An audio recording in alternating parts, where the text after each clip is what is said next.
Hai, Assalamualaikum warahmatullahi wabarakatuh. Waalaikumsalam warahmatullahi wabarakatuh. Apa kabar teman-teman semua? Kembali lagi dengan kita, KTS. Kita tidak sendiri. Seperti biasa, di episode kali ini kita akan menceritakan atau mendengarkan satu kisah dari satu sosok. Untuk episode kali ini kita akan mendengarkan dari siapa nih? Atau dari apa? Sosoknya perempuan Mm-mm. bernama Mahayu Ningtyas. Mahayu Ningtyas. Iya. Kita sebutnya Mahayu aja ya. Mahayu adalah seorang mata-mata Indonesia untuk Jepang. Mata-mata Indonesia untuk Jepang. Jadi kayak berkhianat itu. Tahun-tahun 1940. 1940. Sebelum lanjut ke ceritanya, teman-teman sekalian jangan lupa untuk klik tombol subscribe dan juga nyalakan loncengnya agar tidak ketinggalan untuk episode menarik lainnya.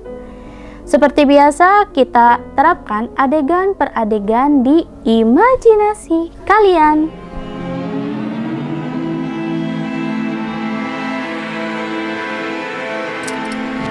Gadis ini usianya belia banget ya, masih 14 tahun. 14 tahun dan dia keturunan Sunda Jawa. Tapi dia bukan dari kalangan saudagar. Punya kelebihannya adalah udah bisa baca ya. Kan pada zaman itu cuma orang-orang tertentu aja yang bisa baca. Nah, Mahayu ini kenapa akhirnya dia bisa menjadi seorang pengkhianat gitu?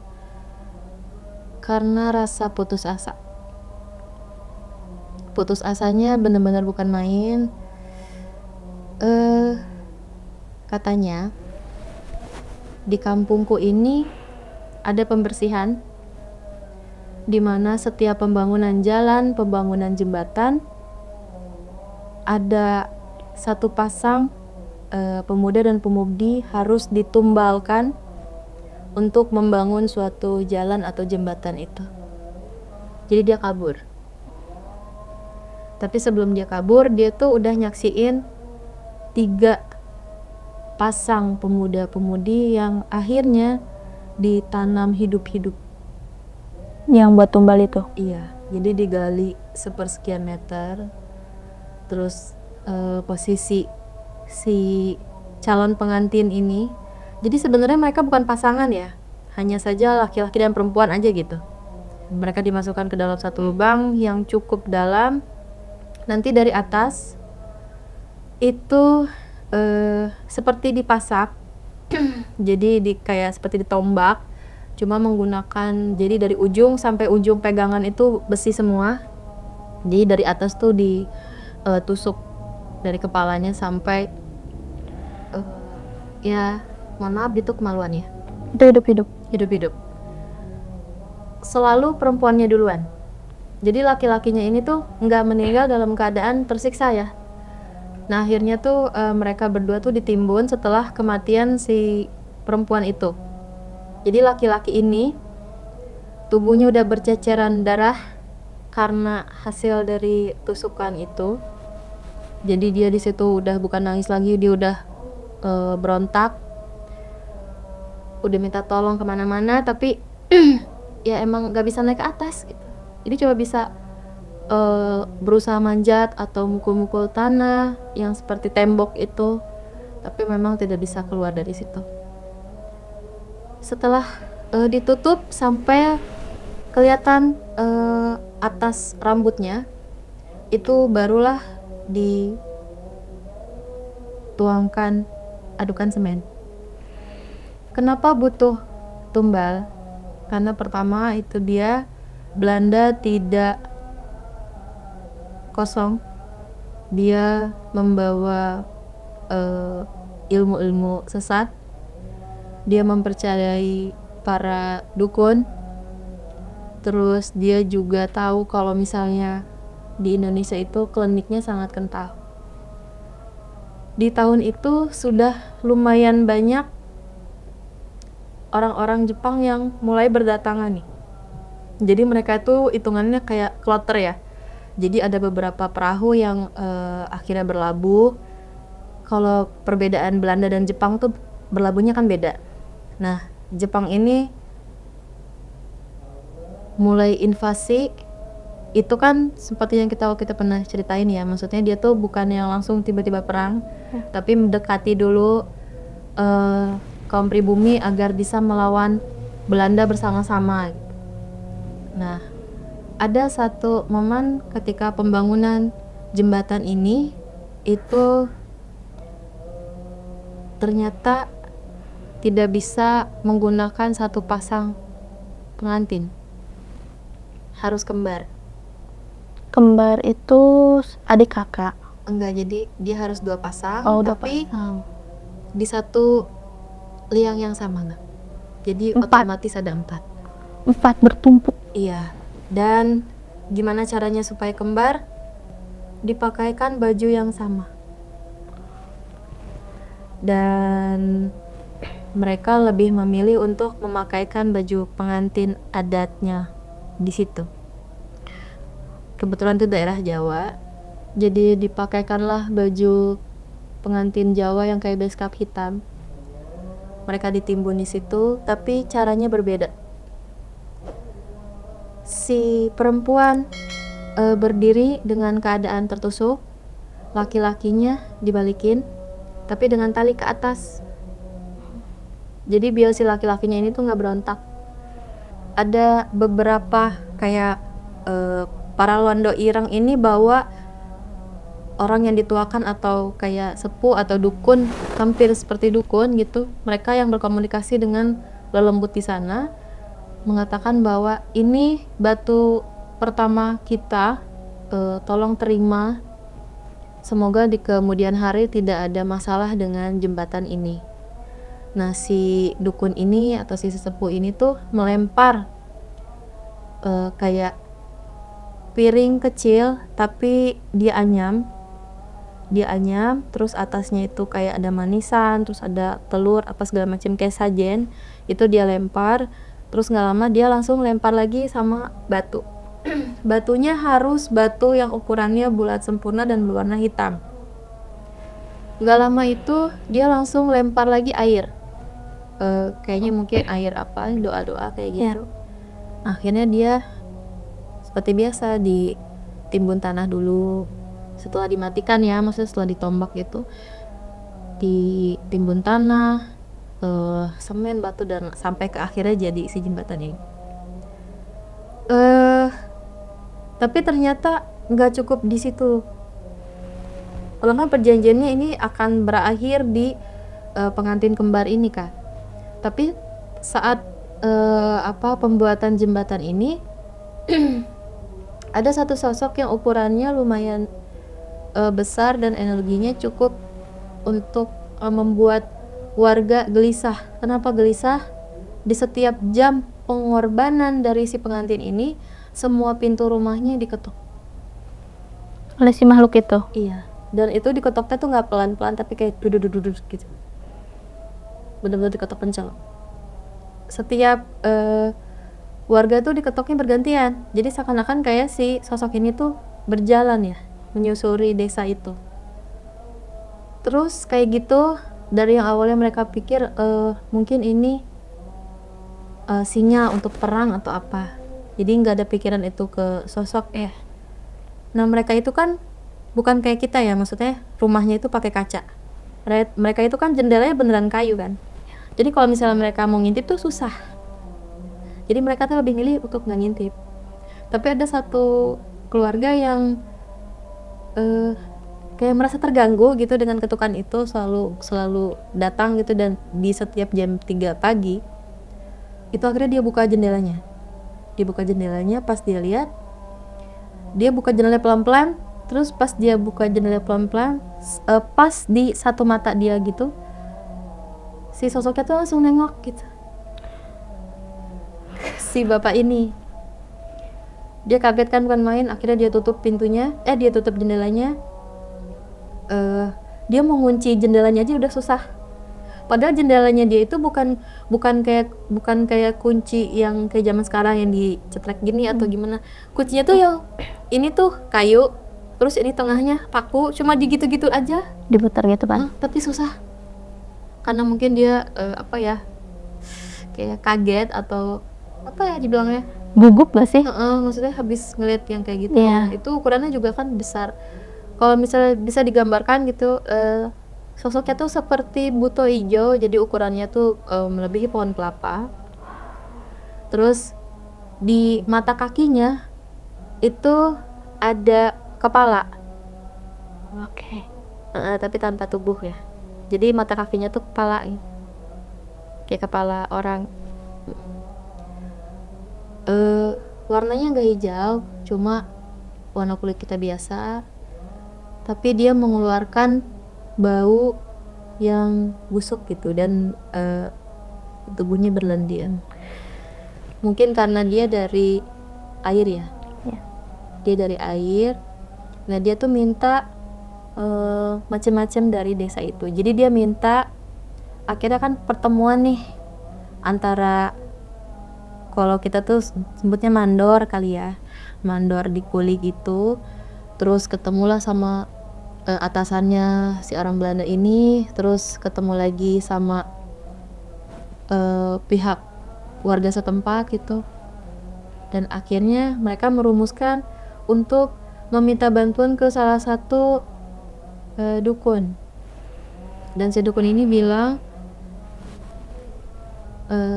si mbah ini itu minta gadis yang betul-betul gadis, karena ternyata yang ditimbun Diti ada yang lagi hamil. Jadi Tapi dia itu- nggak mau. Tapi itu tanpa tahu kalau misalnya itu tuh hamil si yang orang-orang yang numbalin tuh. Mungkin karena hamilnya masih kecil kali ya, kayak mungkin 1 bulan atau 2 bulan. Jadi si sosok ini tuh tidak menerima. Kan dia kan pengennya pengantin. Nah, mau nggak mau dibongkar. Lubang itu dibongkar. Itu padahal udah tiang-tiang udah berdiri. Tapi udah lah ya, maksudnya daripada warga juga menjadi merasa terganggu, terus kerjaan ini juga jadi mangkrak gitu. Akhirnya dibuka. Pas dibuka ternyata hilang si perempuan yang hamil ini. Kerangkanya pun nggak ada itu, walaupun maksudnya itu kan belum lama ya. Iya. Jadi harusnya sih masih ada kayak daging gak sih, masih ada nempel gitu, tapi itu nggak ada, hilang. Dan akhirnya diulang. Jadi si sosok si jasad-jasad yang ada 3 orang ini, kan harusnya kan 4 kan, karena 1 hilang. Si 3 orang ini dibiarkan begitu, jadi naik level lagi ke atas untuk menumbalkan lagi Yang baru. Ternyata dia numbalin cuma sepasang. Dia numbalin pasang buat ngeganti si perempuan yang lagi hamil itu kan. Lagi-lagi gak terima si sosok, Karena harus kembar. Jadi dia punya 4. Berarti dalam 1 jembatan itu sudah menghabiskan berapa nyawa tuh, sampai akhirnya dia beneran ngasih 4, dan itu gak ada lagi gangguan. Dan akhirnya diterima nih sama si sosok itu, diterima, kita sebut aja buto ijo lah ya, diterima oleh si sosok buto ijo ini. Dan akhirnya jembatan ini bener-bener terbangun dan bisa menghubungkan desa A dengan desa B tanpa ada tanpa ada trouble apa-apa. Mahayu adalah salah satu gadis yang tersisa yang usianya masih dini. Dia tuh muncul rasa takutnya dia adalah salah satu dari orang yang akan bisa, mungkin aja gitu, dia akan bisa jadi tumbal gitu. Walaupun memang dilihat-lihat gitu kayaknya belum ada lagi pembangunan di daerah desa dia, tapi karena dia udah trauma ngelihat teman sebayanya dia, kakak kandungnya dia sebagai pengantin tumbal itu, jadi dia lebih milih untuk kabur ini. Dia tuh kabur sangat mengenaskan. Jadi dia tuh minta tolong ke salah satu kayak kalau kata kita tuh kayak kades gitu, untuk bisa ikut ke kota walaupun tumpangannya cukup sedih ya. Jadi ada andong kayak delman. Nah di belakangnya itu isinya kayak kompos gitu, pupuk yang baunya bukan main. Kotoran hewan ya. Iya, dan dia tuh kalau misalnya mau duduk di atas pupuknya, otomatis dia nggak bisa begini. Nanti jadinya dia tuh kayak tiarap. Jadi dia lebih milih buat duduk di kursi andongnya dan memangku karung isi kompos itu. Jadi kan katanya pahanya dia itu sampai melepuh. Selain itu hidung dia juga harus mencium bau kotoran dari ternak yang kurang sedap kan. Ada benar-benar dipangku. Perjalanan dari desa dia ke kota terdekat itu kurang lebih 6 jam. Itulah alasannya kenapa sampai bisa melepuh pahanya. Nah pas nyampe di kota, bukan kota besar, tapi dia di situ jalan kaki door to door minta pertolongan ke orang dengan cara saya mau jadi babu di rumah ini. Nah dia tuh door to door tuh nggak ada yang mau terima. Terus dia datang ke salah satu kayak pribumi gini, keluarga pribumi, dia minta nggak apa-apa nggak digaji asal saya dikasih makan. Akhirnya ya udah dia kerja di salah satu rumah pribumi di situ. Nah ternyata dia tuh bekerja di rumah Londo Ireng. Dia di situ tugasnya ngurusin anak kecil, jadi ngurusin anak dari Londo Ireng, tapi bukan dari istri sahnya, tapi dari istrinya yang entah yang keberapa, mungkin kayak selir gitu. Dan dia di situ jadi babysitter lah, dia jadi babysitter. Tapi ternyata selirnya dari si Londo Ireng ini adalah mata-mata. Kita panggilnya nyonya ya. Si nyonya ini ternyata mata-mata untuk kaum Belanda. Jadi kan suaminya tuh yang walaupun itu tidak menikah gitu ya, si suaminya ini tuh kan Londo Ireng tuh kenapa? Karena kan dia tuh pribumi laki-laki, tapi dia mengabdikan diri untuk Belanda. Nah istrinya selirnya itu wanita yang diperalat oleh Belanda untuk memata-matai si suaminya ini. Takutnya si suaminya ini tuh membelot, terus jadi dia cuma butuh nama besar dari kaum Belandanya aja. Nah si Mahayu ini belajar taktik demi taktik si nyonya. Walaupun si nyonya itu tuh nggak cerita dia tuh sebagai apa. Kenapa dia bisa tahu si nyonya ini sebagai mata-mata? Karena dari surat-surat yang dikirimkan, terus dari surat-surat yang diterima oleh si nyonya, itu udahnya tuh nggak langsung dibakar, tapi nyuruh si Mahayu ini untuk memusnahkan surat itu. Sama dia dikumpulin suratnya di kamar dia.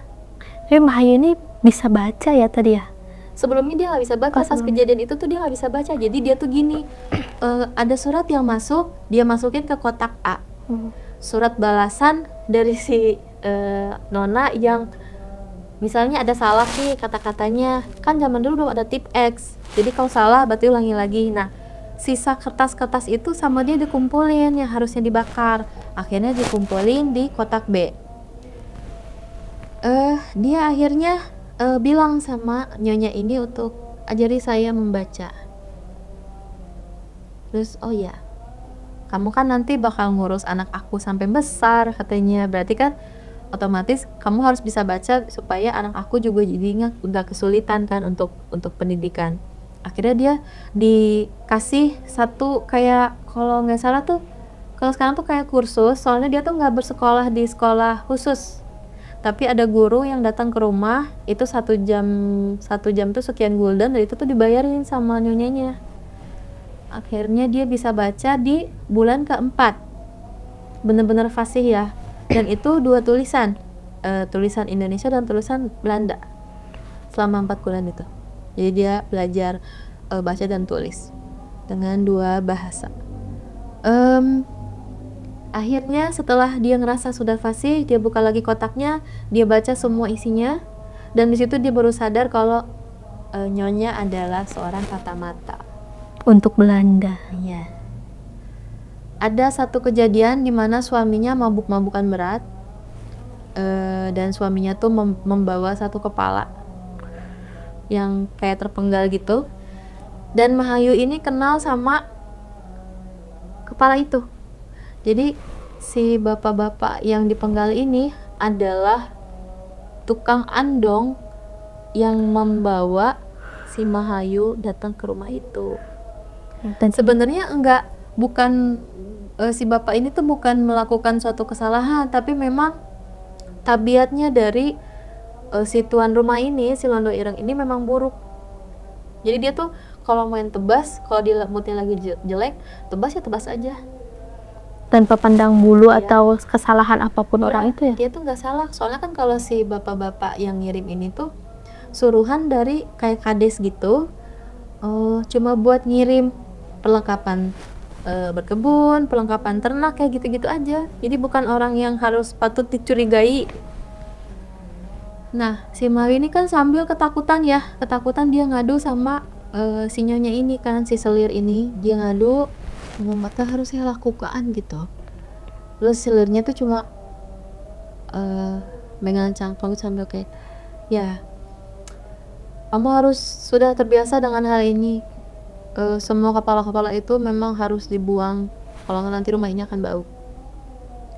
Nah si nyonya ini tuh ngasih jalan kayak gubuk kecil, ternyata ada turun lagi ke bawah, itu tempat buat ngubur lagi. Jadi di bawah itu bukan ruangan terus si kepalanya ditaruh gitu ya, bukan, tapi pas turun itu ruangan, nah di bawah itu tanah, jadi tempat ngubur para mayat. Cuma kuburannya itu bukan yang kuburan ideal buat nguburin mayat kan. Kalau buat nguburin mayat kan dia dalam banget ya. Nah ini tuh enggak, kadang kalau misalnya pas kecangkul nggak sengaja gitu, yang keluar tangan misalnya atau potongan tubuh lain misalnya kayak gitu. Karena nggak tersusun kan. Iya, acak aja. Nah si Mahayu ini tuh pas udah selesai nguburin, dia langsung lari sampai ngelewatin majikannya kan posisinya miring ya, karena dia lari brut gitu. Terus sepanjang dia keluar dari tangga, terus si majikannya itu munci, majikannya ketawa-ketawa. Si nyonya teh. Iya, sama juga ini sih anak-anak, apalagi dia punya tugas yang kayak gini. Walaupun si nyonya ini hanya sebagai selir, jadi tidak ditikah gitu, nggak menikah sama si Londo Ireng ini, tapi hal-hal yang krusial di rumah tangga mereka itu si nyonya ini yang tanggung jawab, yang kayak menjaga, melindungi marwah keluarganya tuh dia, dibanding istri sahnya. Kalau istri sahnya tuh taunya hanya pesta, makanan harus tersedia di meja, jadwalnya dia ke tukang jahit harus cepet-cepet berangkat. Pokoknya hidupnya tuh udah gak mau mikirin urusan rumah, seakan-akan dia adalah nyonya rumah. Makanya kita tuh udah nyebut dia tuh kayak nyonya, si nyonyanya, walaupun itu hanya selir ya, istri kedua pun bukan, tapi dia memiliki anak. Sampai-sampai suaminya itu satu kamarnya dengan si nyonya ini dibanding dengan istrinya. Bahkan si suaminya itu tuh jarang ketemu atau jarang makan bareng sama istrinya. Jadi seringnya tuh mereka tuh seakan-akan kayak berkeluarga, tapi ada satu wanita yang usianya agak tua gitu di dalam rumah itu. Dan si Mayun itu bilang, kalau misalnya aku posisinya nggak jadi babu lagi, apa ya yang bisa aku lakukan? Tapi aku tuh nggak mau pulang ke kampungku karena kampungku sangat kelam. Oh bisa, tapi itu tugasku sebenarnya. Tapi ya kalau kamu mau, aku bisa membawa kamu. Sekarang aku adalah mata-mata Belanda, tapi mereka sekarang ini tuh ngasih uangnya tuh seret gitu, si orang Belandanya itu kayak biasanya ngasih sekian gitu, jadi kayak dipotong setengahnya. Upah si nyonya tuh jadi kayak yang dipotong gitu kan. Aku ada pikiran untuk ada satu negara yang ya kurang lebih sama lah kayak Netherlands, katanya ingin memiliki. Aku ada kepikiran buat ngebantu mereka karena mereka menawarkan upah yang lebih besar dari kerjaanku saat ini. Dia sebagai mata-mata itu suaminya nggak tahu ya, intinya suaminya tuh nggak tahu. Jadi akhirnya si nyonya itu ngajarin si Mahayu ini bagaimana cara menjadi mata-mata dengan 1000 taktiknya itu. Jadi si Mahayu ini tuh jadi berubah, kayak bajunya udah berubah pakai kebaya yang ngepres badan, terus di kemana-mana pakai payung. Pokoknya dia didandanin banget sama si nyonya dari baju-baju lungsuran si nyonya gitu. Baju-bajunya sudah tidak dipakai lagi tapi masih bagus gitu. Nah itu dipakai sama Mahayu. Nah si nyonya ini tuh sengaja gak mau ada kecampur tangan si nyonyanya untuk si Mahayu. Jadi minta si Mahayu tuh selalu datang ke tempat kayak kalau kata kita sekarang tuh kayak rumah makan atau kafe gitu, tempat para serdadu Jepang ini berkumpul. Ya kayak warung kopi lah gitu, cuma ini besar ukurannya. Nah Mahayu itu ke situ sengaja cuma buat ngeteh atau ngopi. Sampai akhirnya dia tuh disamperin lah sama beberapa orang dari serdadu Jepang, dan mereka tuh langsung kayak, kamu kerja apa? Aku gak kerja, katanya. Kamu gak kerja sama kita? Akhirnya langsung to the point dikasih, karena Jepang ini ternyata kenapa harus hatset walaupun dia baru datang sebentar gitu ya, cuma setahun gitu, baru datang setahun, tapi dia tuh harus hatset karena dia tuh punya deadline. Dia punya deadline di mana di tahun sekian itu semua hal sudah selesai. Karena tujuan utama dia tuh kan bukan Indonesia. Dia tuh datang ke Indonesia hanya untuk mengambil kayak hasil buminya aja gitu. Batu loncatan ya? Iya, jadi ketika mereka sedang kelaparan dan kekurangan bahan-bahan, mereka datang ke Indonesia untuk mengambil semua peluru-peluru yang ada, terus senjata dan juga bahan makanan. Akhirnya direkrutlah si Mahayu ini, dan orang Jepang tuh sampai nggak nyangka kalau ternyata Mahayu itu jago cepunya gitu, kayak jago banget ngadu-ngaduin. Jadi Ngadu dombanya. iya, jadi dia tuh masuk ke ranah para bangsawan, terus dia tuh ngasih informasi yang bohong gitu tentang Jepang ataupun tentang Belanda, dan akhirnya si orang-orang bangsawan ini tuh percaya kalau memang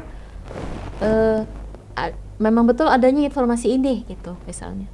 Padahal itu adalah salah satu taktik di mana si Mahayu ini tuh bisa diterima di kalangan bangsawan untuk mempermudah dia mencari info tentang peperangan ini gitu. Dan akhirnya dia keruk semua informasi, dia tuangkanlah semua ke para kolonel-kolonel Jepang. Dan si Mahayu ini tuh sampai ada momen ketemu sama majikannya tuh cuma kayak bersinggungan lengan, kayak cuma gitu, kayak terima kasih ya nyonya. Iya, sama-sama. Kayak bahasa isyarat ya? Iya, saking si nyonya itu pengen cuci tangan, karena kalau misalnya salah satu di antara mereka ketahuan, mereka berdua akan mati. Sedangkan si nyonya itu tuh pengennya gini, lu nggak apa-apa nih nggak ngurusin anak gue lagi gitu, tapi kalau misalnya gue meninggal di tangan Belanda nanti ataupun meninggal di tangan pribumi nanti, anak gue titipin ya. Jadi kita berdua tuh harus ada yang hidup, nggak boleh dua-duanya mati demi anaknya itu. Kayak nitipin badan ya? Iya, jadi tolong ya. Jadi mereka tuh rumahnya jadi seberang-seberangan, tapi nggak terlalu sebengit, jadi agak nyerong, dan mereka tuh suka punya kode sendiri gitu buat ngobrol.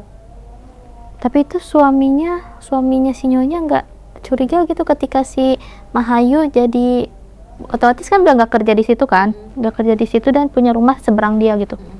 Enggak curiga sih, cuma lebih ke kayak ya hoki juga ya tuh orang. Nah si nyonya ini tuh sengaja bergosip, menyebarkan gosip bilang kalau si Mahayu ini adalah salah satu simpanan dari Menir Belanda, padahal tuh nggak ada gitu. Maksudnya tuh biar nggak aneh kok bisa sampai beli rumah, kok bisa sampai bajunya bagus kayak gitu. Jadi nyonya itu adalah informan yang ulung kan, dan dia akhirnya menyebarkan semua gosip-gosip itu sampai semua warga tuh mempercayai kalau si Mahayu ini adalah orang kaya gitu, karena dia adalah simpanan gitu, adalah nyai gitu dari seorang menir gitu, sama seperti komplek itu pada umumnya. Jadi si komplek itu isinya tuh istri-istrinya tuh lebih dari satu, dan rata-rata mereka tuh mempunyai nyai. Tapi malang dan apes karena Mahayu ingin masih terlalu muda untuk pekerjaan yang amat sangat rumit. Dia harus mati mengenaskan di tangan Jepang karena Mahayu ini tiba-tiba jatuh cinta dengan seorang laki-laki pribumi, dan dia mengadukan bahwa kerjaan dia adalah sebagai dia tuh membela dirinya. Dia bilang tuh kalau aku tuh masih gadis, tapi si orang pribumi ini tuh nggak percaya karena kan dengan gosip yang beredar ya, dia adalah seorang simpanan atau seorang gundik atau nyai dari Menir. Padahal kan aku tuh masih perawan. Jadi dia tuh akhirnya membocorkan lah kenapa aku bisa mendapatkan uang yang banyak. Dan ternyata si laki-laki ini tuh gak terima dengan pekerjaan dari Mahayu, dan dia dengan pedenya menghampiri camp konsentrasi Nippon. Di situ dia teriak-teriak, siapa yang membawa Mahayu untuk hidup menjijikan seperti kalian ini, kata si laki-laki itu. Pokoknya dengan sepeda itu, dan si laki-laki itu langsung dilucuti bajunya, dia bugil, terus dia diikat dalam keadaan berdiri gitu, biasa diikat gini, tapi diikatnya tuh kayak gini nih. Jadi ini tuh kayak kayak kayu. Nah dia tuh jadi kayak gini diikatnya. Nah terus diprosotin celananya. Dan tentara Jepang itu suka bermain-main dengan anatomi tubuh. Entah kenapa ya, maksudnya mereka tuh sangat-sangat penasaran gitu. Jadi mereka tuh ngebelek perut dari dari udal itu Kusar. ya. Akhirnya tuh si salah satu tentara itu merobek perut dari si pacarnya si Mahayu ini dari bawah pusarnya sampai ke kelaminnya, betul-betul sampai ke jalannya air kemih ya, Kencing. ya gitu, air kencing gitu. Habis itu jadi garis gitu. Terus sama dia dibuka bagian. Berarti maaf ya. Jadi kayak set. Iya, jadi dibuka gitu. Dibuka. Dan itu tuh bukan maksudnya mereka adalah orang kedokteran ya. Enggak, mereka tuh cuma iseng aja. Menyukai kesakitan atau siksaan tuh, mereka menyukai hiburan. Psikopat. Iya. Tapi si laki-laki ini tuh nggak meninggal ya dalam keadaan kayak gitu tuh. Dia masih hidup, terus membuat semua yang ada di situ tuh makin tertantang untuk menguliti. Akhirnya tuh ditarik ke atas, tapi cuma sampai kayak ini tuh ada bulunya dia. Nah itu cuma sampai sini, terus sama dia tuh dibuka, ternyata susah. Gue juga di situ baru enggak ya, maksudnya gue kira tuh kalau udah di black ini tuh gampang buat dibuka, ternyata tuh susah ya.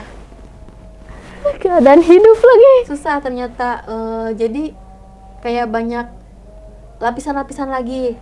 Nah akhirnya mereka aku saja cina, kata si salah satu tentara Jepangnya. Dia tuh bawa kayak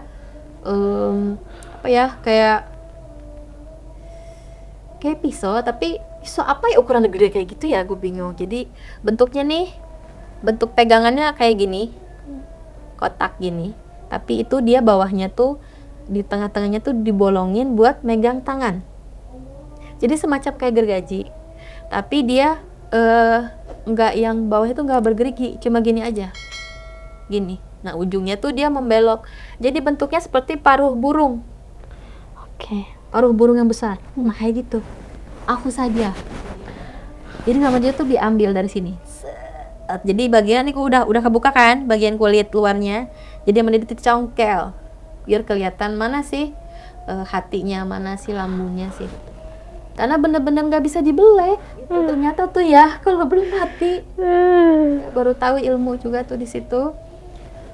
Gak lama dari cairan hijau ini keluar, meninggal si pacarnya si Mahayu nih.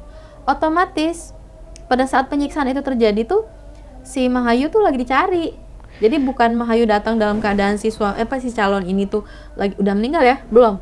Si calon ini lagi dikuliti aja si Mahayu udah lihat. Tapi dia berusaha tegar karena dia ingat omongan dari Nyonya. Dia bilang, apapun yang terjadi, engkau harus kayak pura-pura tidak mengenal siapa-siapa yang seharusnya kalian lindungi. Jadi pas dia ngelihat pacarnya itu, pasangannya lagi di black, itu dia berusaha diem. Walaupun dia nggak bisa menutupi kalau badannya udah gemetar hebat. Dia udah gemetar. Sampai suara giginya tuh kedengeran menggertak gitu. Gitu. Terus orang yang ngajak Mahayu untuk jadi mata-mata itu langsung kayak buka rambutnya Mahayu, terus dia langsung bisikin, kamu akan lebih daripada dia kalau kamu berbohong kepada kami lagi. Kamu tidak bisa membocorkan masalah ini adalah masalah yang fatal. Kalau memang kamu bersedia, kita akan kayak tekan kontrak lah sampai mati. Tapi kalau memang kamu tidak bersedia dengan tugas-tugas yang kami berikan, silahkan kamu berjalan menghampiri calon kamu gitu, pasangan kamu. Dan si Mahayu lebih milih buat jalan menghampiri tubuh yang sudah terkoyak itu. Berarti dia masih ada hatinya. Iya. Padahal kan dia udah dikasih tahu ya sama si Nyonya, jangan pernah gitu. Kayak udah sih anggap aja pura-pura nggak kenal. Anggap aja itu adalah fitnahan, karena di era itu tuh fitnah tuh bener-bener kejam-kejam. Jadi anggap aja ini fitnah, karena semua orang juga difitnah. Orang yang dalam rumah aja difitnah gitu. Udah aja anggap ini semua tuh hanya bualan orang. Tapi enggak, dia lebih milih buat nyamperin pasangannya. Terus dia berusaha buat kan itu tuh pada ngegantung ya, karena kan nggak dipotong, nggak digunting-gunting, jadi dia tuh kayak keluar isi perutnya itu keluar. Nah si Mahayu ini berusaha buat ngerapihin, terus pas lagi ngerapihin dari belakang dia kayak dipaku, pakunya ukurannya kayak gini. Nah ini gini, panjangnya gini. Nah dia tuh dipaku bagian kepalanya Sini. nah, sama orang hitam sampai bergetar kepalanya. Terus dia ngeluarin darah di situ. Ternyata proses itu berjalan itu sampai ke gendang telinga dia tuh kayak yang berdenging, terus ngeluarin banyak darah. Jadi bukan cuma di mulut gitu, darahnya tuh ke sini. Terus si kulitnya ini tuh sampai kayak berurat Nahan gini. Kayaknya entah mungkin gimana ya, gue kurang paham. Jadi si mukanya ini tuh jadi berurat gitu. Oh ada urat yang ungu gitu. Oke. Gitu kali ya, mungkin saking Ada jalur uratnya. iya gitu. Jadi padahal kan kulit dia tuh warnanya kayak tan gitu ya, warnanya tuh kayak sama mantang, tapi saking kejadian itu bikin kaget tubuh dia mungkin ya, sampai keluar urat. Dan mata dia tuh sampai merah gitu, keluar kayak darah yang pecah dari si mata yang Pembuluh merah. darah. Jadi matanya tuh jadi merah, gak ada lagi warna putih di matanya. Jadi dia tuh meninggalnya tuh kayak gitu. Terus si kepala dia itu sekarang posisi sosoknya dia, kepala dia tuh jadi lembek. Atasnya. Jadi lembek gitu kayak jelly bagian kepalanya. Dia tuh bisa disebut Kunti? Apa bukan? Kayaknya sih bukan ya. Bukan. Tapi dia tubuhnya kayak yang biasa aja. Biasanya pakai kebaya. Cuman dia lukanya di sini aja. Wajahnya? Wajahnya nggak kenapa ya, kayak itu aja merah gitu matanya. Oke. Darah dari sini, itu dari mulut. Tapi kan mukanya tuh gak rusak, kan gak dirusak. Cuma bagian kepalanya kenapa? Karena orang Jepang itu percaya kamu terlalu pintar, jadi akan kuhancurkan hal yang membuat dirimu bangga menjadi seorang manusia. Kan si Mahayu ini pintar. Jadi sama dia itu sasarannya itu adalah otaknya kan. Pusatnya. Iya, itulah yang terjadi. Dan si Mahayu itu kan langsung ngegubrak ya, dia jatuh kayak tiarap gitu. Badannya tuh kayak bergetar terus, jadi kayak gasing gitu, kayak bergetar gitu. Kejang kali ya. Nggak langsung meninggal itu gitu, jadi dia tuh ngerasain bergetar dulu baru pulap. Gua ngerinya itu pas ya di mana lagi adegan ngerinya selain dia yang pembunuhan pacarnya Mahayu sama Mahayunya sendiri gitu kan. Meskipun yang sadis itu kan ada pacarnya ya yang dikuliti itu, sedangkan Mahayu cuma ditok gitu doang kepalanya, tapi itu serem sih. Soalnya ini yang diincer pusat kepalanya, otaknya. Mbak Mahayu Ningtyas, kan bagus namanya ya, bagus banget. Buat kalian yang mau kirim doa atau Al-Fatihah bisa kan ya? Bisa, boleh gitu, silahkan mau kirim doa dan Al-Fatihah. Terus juga terima kasih untuk yang sudah menonton di episode kali ini. Jangan lupa untuk like, komen, tinggalkan komen kalian ya di kolom komentar. Jangan lupa untuk subscribe dan juga share ke teman kalian.